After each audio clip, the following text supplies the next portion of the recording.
Some cars don't just fail. They don't get discontinued because they're bad. They disappear because they were too good for their time. These JDM icons weren't illegal because they were dangerous. They were unwelcome because they broke every rule in the book.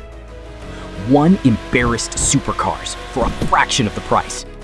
Another looked like a grocery getter until it left a Ferrari in the dust. And one was so advanced, it made governments nervous before it even hit the streets. Let's get into it. It looked like a dad car. 4 doors, a long roof, enough space for a family camping trip. But underneath that boring body was a Skyline GT-R. The same RB26 engine, the same all-wheel drive. 0 to 100 in under 5 seconds. In a wagon. That was the problem. Police didn't look at it. Radars ignored it.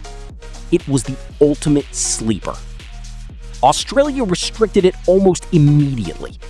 Not because it crashed, but because it was too invisible for that much speed. No turbo, no all-wheel drive, just 182 horsepower. Doesn't sound scary? Tell that to the guys who lost to it on a mountain pass. It weighed almost nothing and revved to 8,400 RPM. When VTEC kicked in, it wasn't just a car anymore. It was something else. Pure, raw, and with zero safety nets. Insurance companies in the UK didn't just raise prices.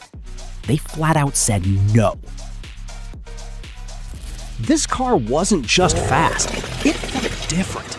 A twin-turbo rotary engine, perfect balance. It handled like a surgical tool.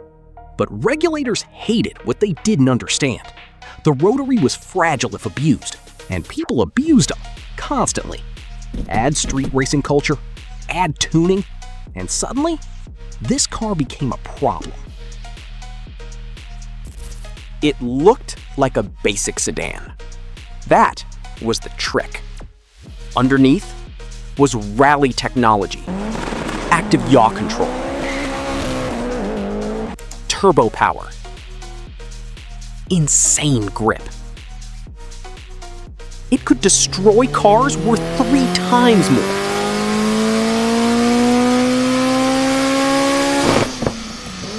It gave ordinary drivers extraordinary performance. And that made it too much. It didn't look aggressive. It looked elegant. But in the 90s, 300 horsepower was serious.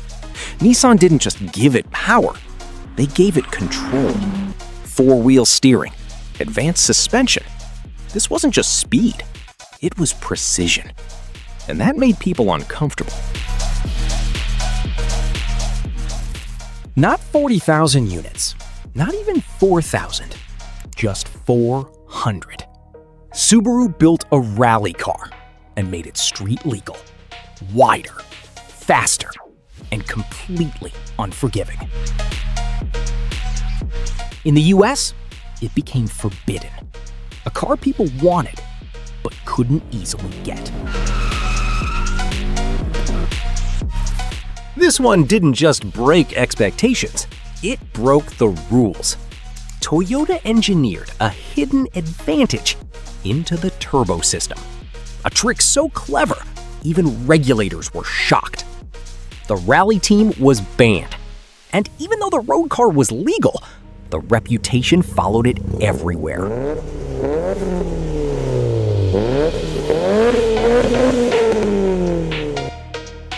The baby Godzilla. It looked like a cheap hatchback, but it wasn't. Turbocharged, all-wheel drive, lightweight. It was too fast for what it looked like. Because it seemed normal, nobody expected it. And that made it dangerous in a different way. Most people have never heard of this car, but the ones who have understand it. A high-revving V6. Lightweight body. Sharp handling. It wasn't the fastest on paper, but it felt faster than it really was. And sometimes, that's what matters. The King. Officially, 276 horsepower. Reality? Much more. Advanced all-wheel drive. Endless tuning potential. This wasn't just a car, it was a platform. The US didn't officially allow it, and the few that made it in illegally, some were seized and destroyed. Because this wasn't just a car, it was a revolution.